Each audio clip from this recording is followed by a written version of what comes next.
poder hablarle con ustedes. Así que disculpen y hoy vamos a terminar la clase que tenemos pendiente. Si hay alguien que quiera algo relacionado con las notas, nos quedamos de último porque necesito avanzar en el programa.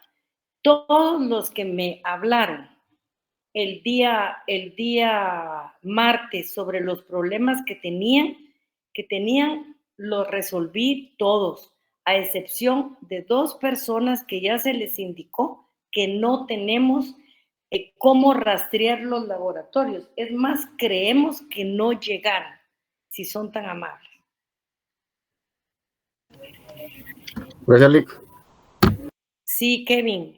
Y usted me la mandó mucho después y yo la recibí hasta el día domingo porque usted no está en el listado de las personas que yo me llevé. Sí, pero ya se lo mandé el día que era. Incluso ahí le puedo, si quiere le presento pantalla en mi correo. No, que pero el suyo no lo tengo yo. Yo solo tengo, espéreme. Es que me puso un punto, de hecho, pero no sé por qué. Sí, usted es López Jacinto. Sí. Va, pero yo le dije ahorita que voy a dar clase y que cuando termine vamos a platicar. Yo sé por qué tiene un punto y se lo voy a explicar. Pero cuando termine la clase, con mucho gusto, si usted quiere, se queda y platicamos eso. Yo necesito avanzar en el programa si es tan amable. Gracias. Bueno, entonces los que tienen problemas se quedan para de último y vamos a comenzar hoy nuestra clase. Si se recuerdan, nosotros estábamos hablando de lo que es el procedimiento económico coactivo. Realmente este procedimiento tributario económico coactivo está bien claro, está bien claro en el Código Tributario. Y si me ayudan a leer, que les pediría que alguien me ayude a leer, le pediría que por favor me lean el artículo 171 del Código Tributario. A ver, ¿quién me ayuda a leer el 171 del Código Tributario, si es tan amable? Artículo 171. Sí. Concepto y características. El procedimiento económico coactivo es un medio por el cual se cobran en forma ejecutiva los adeudos tributarios. Aparte, tiene como características propias brevedad, oficiosidad y especialidad. Bueno, entonces, muchas gracias. Nos dice entonces cuál es ya ese procedimiento económico coactivo. Lógicamente es el medio por el cual se van a cobrar los adeudos tributarios. Entonces, ya más adelante vamos a ver que hay 2 clases de económico coactivo, pero el económico coactivo que a nosotros nos interesa, porque así lo tiene definido el código, es el que tiene que ver es un medio por el cual se cobran en forma ejecutiva los adeudos tributarios. Es importante, lógicamente, saber cuál es la finalidad que tiene el económico coactivo. Y la finalidad esencial es salvaguardar los intereses del Estado y de la administración fiscal. Su objetivo es el cobro de un adeudo fiscal a favor, lógicamente, del fisco. También, solo en un caso particular, entran a funcionar como un adeudo las municipalidades, y ustedes saben que es en el impuesto único sobre inmuebles. La mayoría de casos son con adeudos fiscales a favor del fisco porque son los impuestos que administra la administración tributaria, y es importante que se tenga por cierta y legítima a la obligación tributaria, la cual se estima probada legalmente. ¿Cuáles son las peculiaridades? Las peculiaridades, ya sabiendo cuáles son las características propias que nos da el código, que son brevedad, oficiosidad y especialidad, y la especialidad está referida lógicamente a que cobra adeudos tributarios. Hay autores que consideran que es importante también mencionar las peculiaridades. ¿Y cuáles son esas peculiaridades? En primer lugar, que es necesario el auxilio de un abogado. Sí. ¿Por qué es necesario? Porque tenemos que llenar los requisitos del 61 del Código Procesal Civil y Mercantil. Y ahí dice que es necesario el auxilio de abogado. Lógicamente también se va a tramitar en papel simple. ¿Es necesario citar leyes? Sí. ¿Por qué? Porque esos son los requisitos que nos pone el artículo 61 del Código Procesal Civil y Mercantil. Y entre las peculiaridades se vuelve a mencionar de oficio, que ustedes saben que el Código Tributario lo tiene como una característica y aquí la llama de oficiosidad. Y esa está referida que el impulso lo va dando el órgano jurisdiccional sin que las partes se lo pidan. Tenemos que tener claro, y ustedes deben de saberlo así, que para que proceda el económico coactivo es necesaria la existencia de un documento llamado por la ley título ejecutivo, en donde se establezca plenamente el adeudo que el contribuyente le tiene al Estado o a sus entidades. Les pediría que por favor me lean el artículo 172 y el 173 si son tan amables. Artículo 172. Gracias. Procedencia. Solamente en virtud del título ejecutivo sobre deudas tributarias firmes, líquidas y exigibles, procederá a la ejecución económico coactiva. Podrá también iniciarse el procedimiento económico coactivo para reclamar el pago de fianzas con las que se hubiere garantizado el pago de adeudos tributarios o derechos arancelarios constituidos a favor de la administración tributaria. Como único requisito previo al cobro de la fianza por esta vía, debe la administración tributaria requerir el pago de la fianza por escrito de forma fundamentada y la afianzadora incurrirá en mora, si no paga dentro del plazo de 10 días. En ningún caso será necesario recurrir al arbitraje. Constituye título ejecutivo sobre deudas tributarias firmes, líquidas y exigibles los documentos siguientes. 1. Certificación o copia legalizada administrativamente del fallo o de la resolución que determine el tributo, intereses, recargos, multas y adeudos con carácter definitivo. 2. Contrato o convenio en que conste la obligación tributaria que debe cobrarse. 3. Certificación de reconocimiento de la obligación tributaria hecha por el contribuyente o responsable ante autoridad o funcionario competente. 4. Póliza que contenga la fianza en la que se garantice el pago de adeudos tributarios o derechos arancelarios a favor de la administración tributaria. 5. Certificación del saldo deudor de cuenta corriente tributaria de obligaciones líquidas exigibles. 6. Otros documentos en que consten deudas tributarias que por disposiciones legales tengan fuerza ejecutiva. ¿Leo el siguiente? No, muchas gracias. Vamos a parar un momentito. Es importante que ustedes le tomen nota y le presten atención al último, que es el 6, donde dice otros documentos. Ahí está como abriendo la puerta, que cualquier otro documento que conste deuda tributaria y que por disposición legal tenga fuerza ejecutiva. Y ahí nos podemos ir a ver todos los títulos que se pueden ejecutar cuando se habla de los procesos de ejecución en el Código Procesal Civil y Mercantil. ¿Por qué? Porque el 185 del Código Tributario nos permite supletoriamente aplicar todo lo previsto en el Código Procesal Civil y Mercantil y en la ley del organismo judicial, siempre y cuando no contraríen las disposiciones de este código y todo lo previsto en esta sección. Pero ese título tiene que tener requisitos. ¿Y cuáles son esos requisitos? Ayúdenme al 173, por favor. ¿Le leo el 173? Sí, hágame favor. Solo permítame, ahorita lo vamos a localizar otra vez. 173. Requisitos del título ejecutivo administrativo. Para que los documentos administrativos constituyan título ejecutivo de cobranza, deberán reunir los siguientes requisitos. 2 puntos. 1. Lugar y fecha de la emisión. 2. Nombres y apellidos completos del obligado, razón social o denominación del deudor tributario y su número de identificación tributaria. 3. Importe del crédito líquido, exigible y de plazo vencido. 4. Domicilio fiscal. 5. Indicación precisa del concepto del crédito con especificación. En su caso, el tributo, intereses, recargos o multas y del ejercicio de imposición a que corresponde. 6.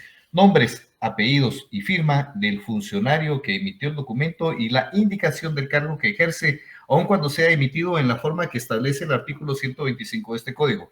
7. Sello de la oficina administrativa. Bueno, se dan cuenta entonces ustedes que ahí es donde nosotros debemos de poner atención, porque lo único que puede es oponerse al título y plantear excepciones que vayan a desvirtuar el título. Por eso es importante que ustedes sepan que este procedimiento económico coactivo ya no es para probar nada. Esto ya se alegó, ya se argumentó, ya se tiene una sentencia del contencioso administrativo. Ahí es donde el contribuyente puede decir, no estoy de acuerdo en pagar esto porque la ley dice esto, y ahí es donde se tiene que considerar. Pero esto es un ejecutivo, y el ejecutivo solo tiene que ver que tenga aparejada cantidad líquida exigible y de plazo vencido y que se acompañe un título ejecutivo. Ustedes no pueden presentar una demanda que no esté acompañada de un título ejecutivo, porque lo que se va a calificar en la primera resolución es el título, y si el título no existe, se las van a rechazar. Luego tenemos el procedimiento económico coactivo. La demanda debe de presentarse en el Centro de Servicios Auxiliares de la Administración de Justicia, de conformidad con el Acuerdo 9-2003, emitido por la Corte Suprema de Justicia de fecha 10 de abril del 2003, artículo 1, inciso A, que dice: recibir demandas ejecutivas y providencias de urgencia o cualquier otra que corresponda a los juzgados de primera instancia de lo económico coactivo del Departamento de Guatemala en el ámbito de su competencia. Y aquí la pregunta es, ¿y puedo yo plantear una demanda económica coactiva en los departamentos? Sí puedo. ¿Por qué? Siempre tomen en cuenta, en la capital hay 3 juzgados de lo económico coactivo y la segunda instancia la mira la sala segunda instancia del Tribunal de Cuentas. Pero en los departamentos hay juzgados que tienen competencia civil, familia y económico coactivo, o juzgados solo de lo económico coactivo. Y lógicamente ahí tenemos que aplicar el 172 que el compañero ya me leyó de la procedencia. Y luego tenemos que saber claramente que para que proceda el procedimiento económico coactivo es necesaria la existencia de un documento llamado por la ley título ejecutivo, en donde se establezca plenamente el adeudo que el contribuyente le tiene al Estado o a sus entidades. De lo que vamos viendo, dudas, preguntas, interrogantes. Si no tienen duda, es obligatorio que lean su ley. Es obligatorio que lean el 171, el 172 y el 173 y que se les quede que sin título ejecutivo no hay manera de plantear el económico coactivo. El económico coactivo descansa sobre el título ejecutivo. Esto ya lo leímos, el 172, el 173, también ya lo leímos. Ya leímos también cuáles son los requisitos. Les vuelvo a preguntar, ¿tienen alguna duda o alguna pregunta? Hay autores guatemaltecos que dicen que hay 2 clases de económico coactivo. Hay uno que está regulado en la ley del Tribunal de Cuentas, en el decreto 1126 del Congreso de la República. Ese no nos interesa. ¿Cuál es el que nos interesa a nosotros? ¿Cuál es el que tiene esa característica de especialidad que señala el 171 del Código Tributario? Es regulado en el Código Tributario, el que está contenido en el decreto 6-91 del Congreso de la República. Y aquí, lógicamente, es necesaria la función judicial. La función judicial se ejerce a través de los órganos administrativos del Estado que tienen competencia para el cobro de los tributos. Entonces, lógicamente, aquí entra la superintendencia de Administración Tributaria, en donde se va a tener el título ejecutivo y luego nos vamos al juzgado competente. El juzgado competente en la capital son los tres juzgados de primera instancia, lo económico coactivo. Y los segundos precisamente son los de los departamentos, con una sala que es la sala segunda del Tribunal de Cuentas. Yo lo que quisiera es que alguien me leyera, por favor, el artículo 184 del Código Tributario para que miren cómo aparece esa segunda instancia en los tribunales de cuentas. Háganme el favor, ayuden. Buenas noches, licenciada. Artículo 184. Segunda instancia. De las apelaciones conocerá el Tribunal de Segunda Instancia de Cuentas. Interpuesto el recurso de apelación, el Tribunal de Primer Grado lo concede. Ahí quedémonos. Todavía vamos a ver el trámite. Solo estamos viendo que de las apelaciones conocerá el Tribunal de Segunda Instancia de Cuentas. Muchas gracias. Ya el trámite ya lo vamos a ver en un momentito. Aquí es importante que sepan que la acción que el fisco lleva a cabo en contra del contribuyente lo hace porque no ha pagado uno o varios tributos a su vencimiento. Hay mucha gente que cuando mira que le adeuda a la administración tributaria hace convenios, pero nunca paga. Recuerden ustedes que no pueden hacer convenio sobre convenio. Pueden hacer una vez convenio, pero si en ese convenio no le pagaron, lógicamente esas son las circunstancias que tiene la administración tributaria o las municipalidades para iniciarles el económico coactivo. Lógicamente, si lo que se va a cobrar de las municipalidades es el impuesto, tenemos que tener bien claro que eso no entra en el Código Tributario. En el Código Tributario lo que entra es la propia administración tributaria. Eso lo van a dilucidar en el otro contencioso, no en este, porque aquí no están las municipalidades. Aquí solo son lo que dice el 175, que se adeuda de forma ejecutiva a sus adeudos tributarios. ¿Por qué se plantea el económico? Con el objeto de hacer efectivo su importe. Algunos autores le dicen y otros tributos, no. O sea, el importe de los impuestos trae cargos accesorios como son los recargos, las multas y muchas veces los gastos de ejecución. Para mí, esos no son tributos, sino que esas son las multas por no pagar el impuesto correspondiente. Ya hablamos que la demanda debe presentarse en la ciudad capital, en el Centro de Servicios Auxiliares, que hoy, el día de hoy, se llama de Auxiliares Civiles, Económico, Coactivo y Contencioso Administrativo. Y eso está contenido en los acuerdos 9/2003 y 10 del 2004.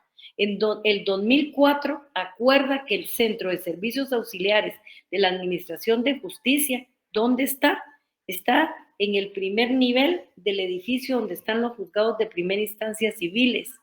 Y ahí en el acuerdo 10-2004 acuerda que el Centro de Servicios Auxiliares de la Administración de Justicia prestará también los servicios de notificación, de requerimientos, embargos, lanzamientos que ordenen los juzgados de lo económico coactivo que funcionen en la ciudad capital.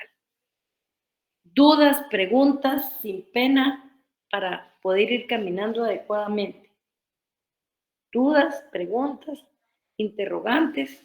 Bueno, en primer lugar, la demanda debe cumplir los requisitos del 61 del Código Procesal y Mercantil. ¿Por qué? Porque así lo permite el artículo 185 del Código Tributario.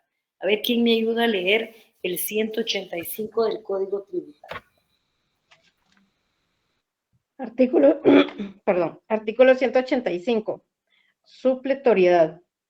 En lo que no contrarien las disposiciones de este código y en todo lo no previsto en esta sección, se aplicarán las normas del Código Procesal Civil y Mercantil y la ley del organismo judicial. Bueno, ya vamos a ver nosotros cuál es el orden que tiene ese artículo 61 del Código Procesal Civil y Mercantil. Recuerdan que lógicamente dice tribunal a donde se presenta. Nosotros no lo vamos a presentar a ningún tribunal porque el acuerdo 9-2003 dice que es en el Centro de Servicios Auxiliares y ellos van a hacer lógicamente una distribución equitativa. ¿Qué tenemos que poner nosotros? Edad, nombre, edad, estado civil, nacionalidad, profesión u oficio, si es de este domicilio y por qué comparece. Se recuerdan que hay una parte del expongo, hay una parte de hechos, una parte de fundamento de derecho, hay una parte de prueba, hay una parte de documentos, hay una parte de petición y lógicamente hay una parte de petición de trámite o de fondo y tiene que ponerse la fecha, acompañar las copias del memorial y documentos adjuntos. ¿Cuál es el documento adjunto? El título ejecutivo y luego poner bajo auxilio y dirección. Lógicamente, ¿quién va a interponer esa demanda? La administración tributaria. ¿Por qué la va a interponer la administración tributaria? Porque es a la que no le han pagado ese adeudo fiscal. Entonces, ¿cómo se inicia el procedimiento? Entonces, yo les digo que el planteamiento de la demanda debe de cumplir los requisitos del artículo 61 del Código Procesal y Mercantil y 180 por aplicación supletoria del 185 del Código Tributario. La iniciación del proceso. La iniciación del proceso inicia con la audiencia al demandado. Promovido el juicio coactivo, el juez calificará el título en que se funde y si lo considera suficiente, la cantidad que se reclama fuere líquida y exigible, despachará el mandamiento de ejecución. Ordenará el requerimiento de pago al obligado y el embargo de bienes en su caso. Y luego el artículo nos habla de una audiencia al demandado. Esa audiencia al demandado va a ser una resolución en la misma resolución del requerimiento de pago se le va a dar audiencia al ejecutado por el plazo de 5 días para dos cosas concretas y así lo dice el artículo 174. ¿Quién me ayuda a leer el artículo 174? Buscando esas dos cosas concretas que yo les estoy diciendo. A ver, ¿quién me va a ayudar al 174? Artículo 174. Sí. Iniciación del procedimiento y audiencia. Promovido el juicio ejecutivo, el juez calificará el último en que se funde y se lo considere suficiente. El título, no el último, el título. Sigamos leyendo. Calificará el título en que se funde y si le considerare suficiente y la cantidad que se reclama fuere líquida y exigible.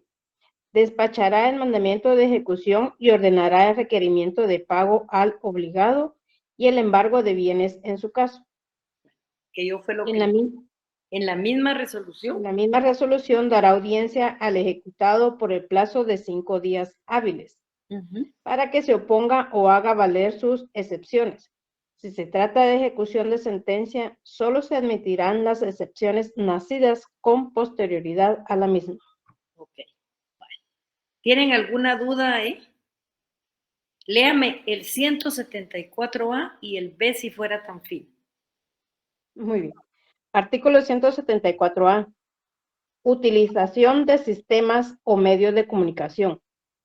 Las solicitudes de informes sobre personas individuales o jurídicas y sobre documentos actos, bienes o derechos registrados, la anotación y levantamiento de medidas cautelares que tengan como destinatarios a registros públicos, instituciones financieras y terceros detentadores requeridos o decretados por juzgados de lo económico coactivo.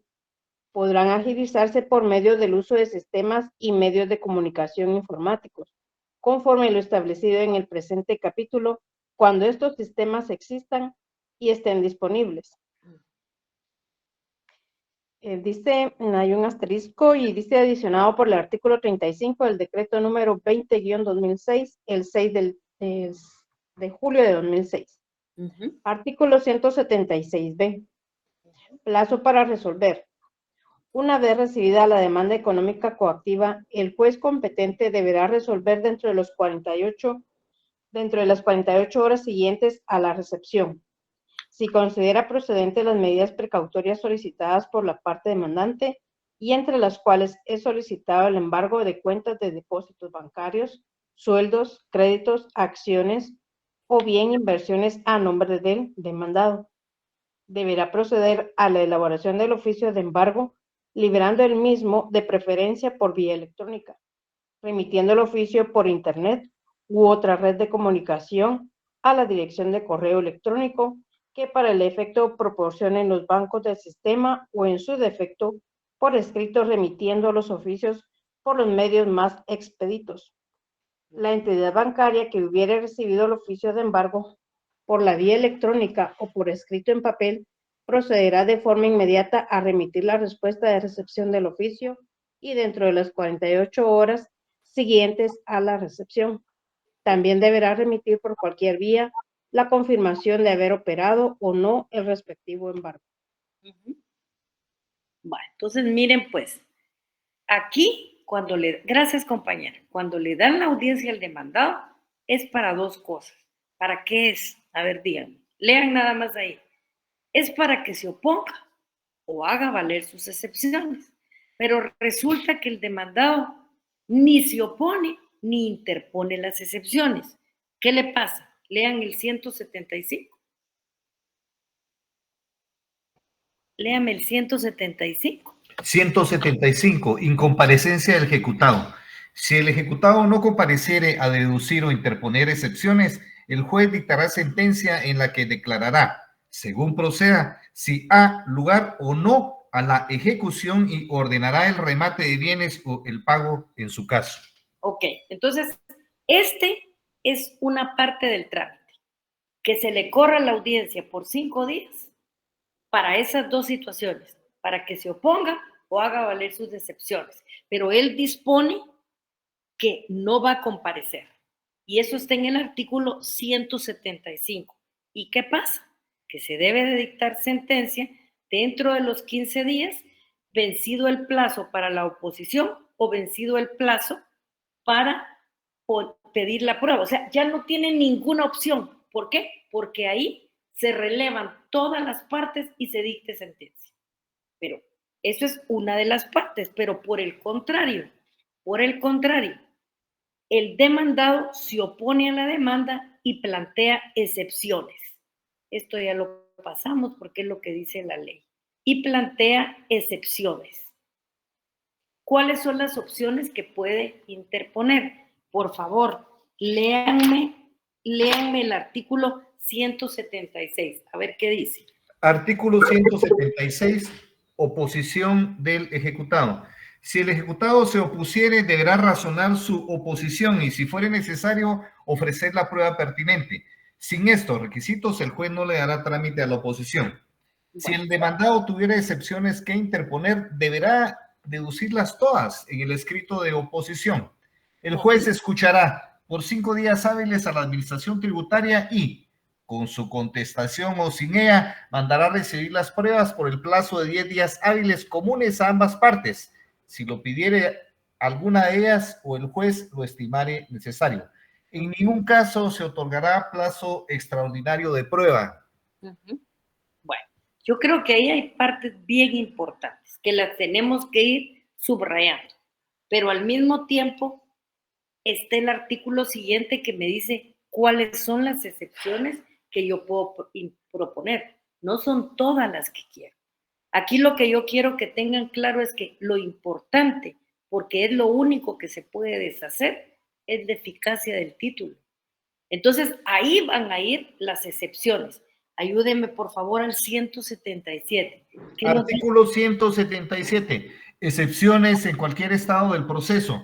Se admitirán en cualquier estado del proceso únicamente las siguientes excepciones. 1. Pago. 2. Transacción autorizada mediante acuerdo gubernativo. 3. Finiquito debidamente otorgado. 4. Prescripción. 5. Caducidad. 6. Las nacidas con posterioridad a la contestación de la demanda y que destruyan la eficacia del título. Creo que aquí tenemos claramente, lo único que podemos destruir es el título. Entonces, aquí también nos viene el periodo de prueba. Y el periodo de prueba es bien importante y está en el artículo 178. A ver, ayúdeme, compañero, ¿qué dice el 178? 178, resolución. Vencido el plazo para oponerse o el de prueba, en su caso, el juez se pronunciará sobre la oposición y las excepciones deducidas. Aparte, además, el juez declarará si ha o no lugar a hacer trance y remate de los bienes embargados o pago, en su caso, de la deuda tributaria y de las costas judiciales. Bueno, entonces eso es completamente importante. Y aquí cuando hablamos de la prueba, dijimos que se puede abrir el plazo por un plazo de 10 días, pero la ley claramente nos dice si es que una parte lo pide o de oficio el tribunal lo resuelve. Puede ser que el tribunal, que ninguna de las partes lo pida y el tribunal diga, para mí no es necesario abrir a prueba.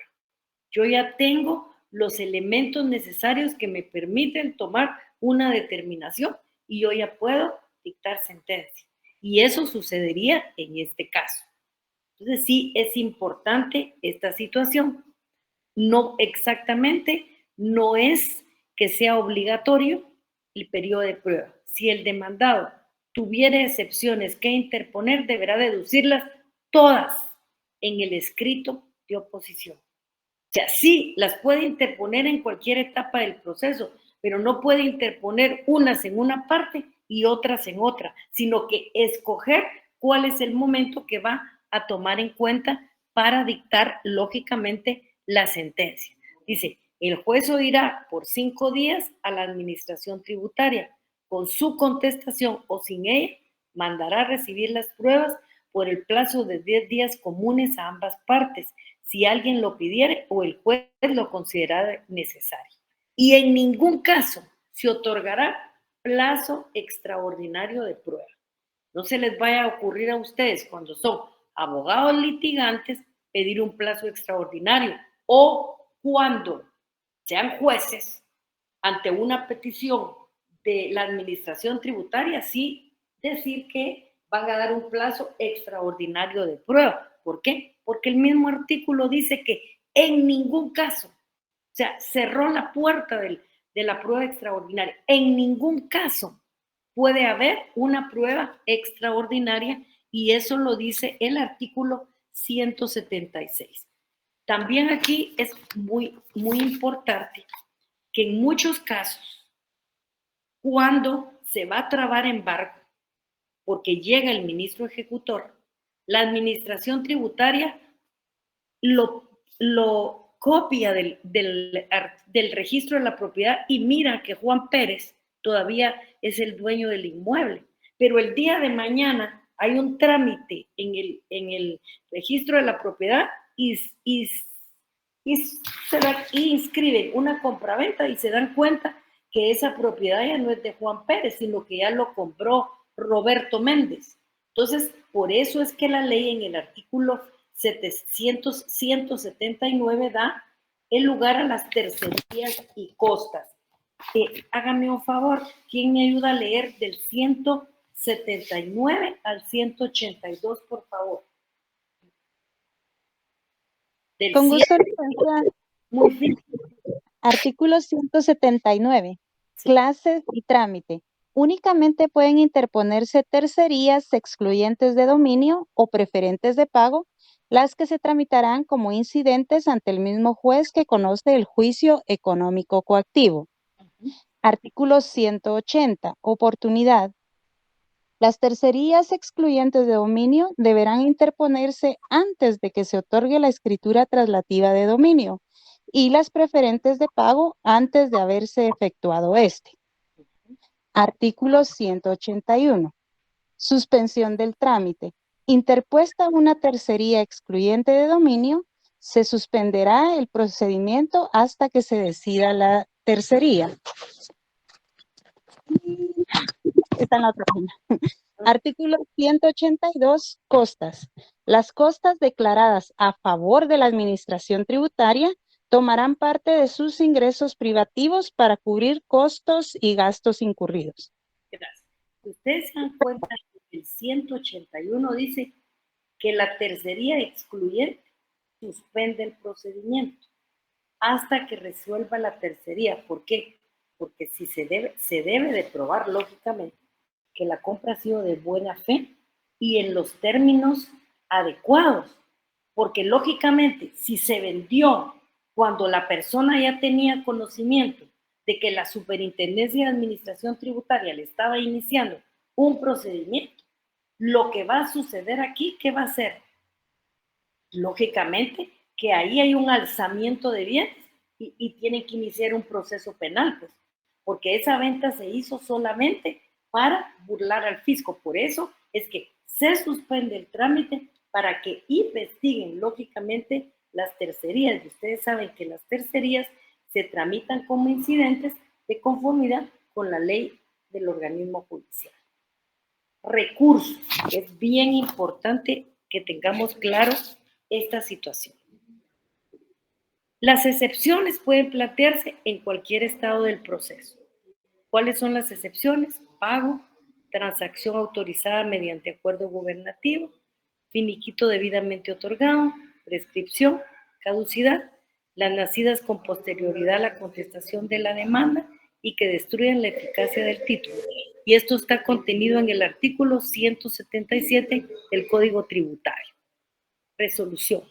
Vencido el plazo para oponerse o el de la prueba en su caso, el juez se pronunciará, no, esto ya terminamos. Recursos. En el procedimiento económico coactivo, solo pueden impugnarse lo siguiente. Por favor, alguien léame el artículo 183. ¿Qué dice? 183, que dice recursos. Si gusta, continúo yo, licenciada. Artículo 183. Recursos. En el procedimiento económico coactivo en contra del auto que deniegue el trámite de la demanda, los autos que resuelvan las tercerías, la resolución final, la sentencia y el auto que apruebe la liquidación, proceden los recursos siguientes. 1. Aclaración y ampliación, que deben interponerse dentro de los 2 días siguientes a aquel en que se efectuó la notificación de la resolución impugnada. 2. Apelación, que debe interponerse dentro de 3 días siguientes al de la fecha de notificación de la resolución. En contra de las demás resoluciones emitidas dentro del procedimiento económico coactivo, podrán interponerse los recursos y acciones establecidos en el Código Procesal Civil y Mercantil y la ley del organismo judicial.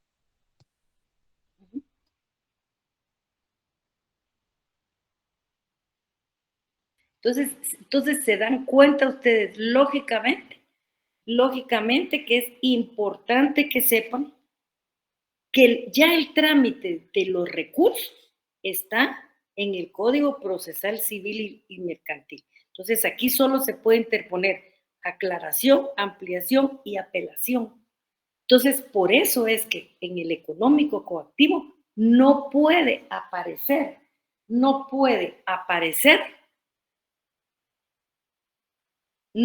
lógicamente aparecer la casación. Aquí no se interpone casación.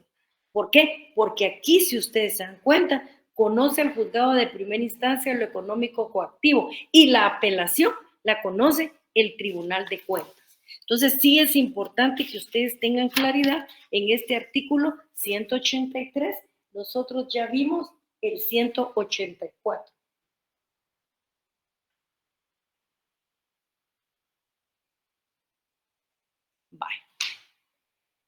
En contra de dichas resoluciones proceden los siguientes recursos. Ya se los leí: recurso de aclaración y ampliación, que deberá interponerse dentro de los 2 días hábiles siguientes al que se efectuó la notificación de la resolución impugnada. Recurso de apelación, que debe de interponerse dentro de 3 días hábiles siguientes al de la fecha de la notificación de la resolución. En contra de las demás resoluciones emitidas dentro del proceso económico coactivo, podrán interponerse los recursos y acciones establecidas en el Código Procesal Civil y Mercantil y la ley del organismo judicial. Segunda instancia. De las apelaciones conocerá el Tribunal de Segunda Instancia de Cuentas.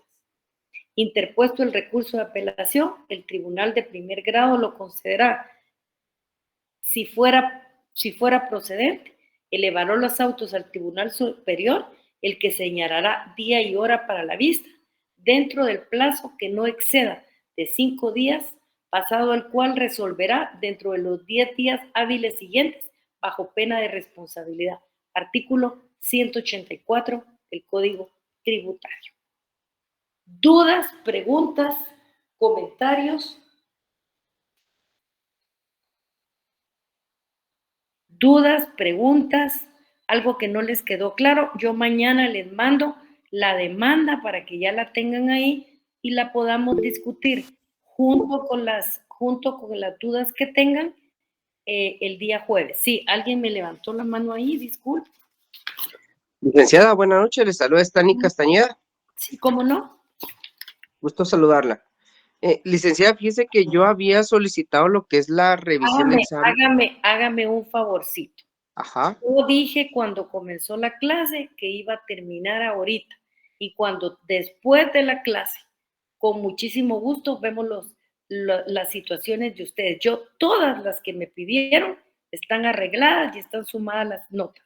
Entonces vamos a ver qué es lo que está pasando, pero por favor no puede interrumpir la clase. Cuando termina, con muchísimo gusto. Ok, pensé que había terminado, gracias. Eso lo dije cuando comenzó la clase. ¿Tienen alguna duda, alguna pregunta?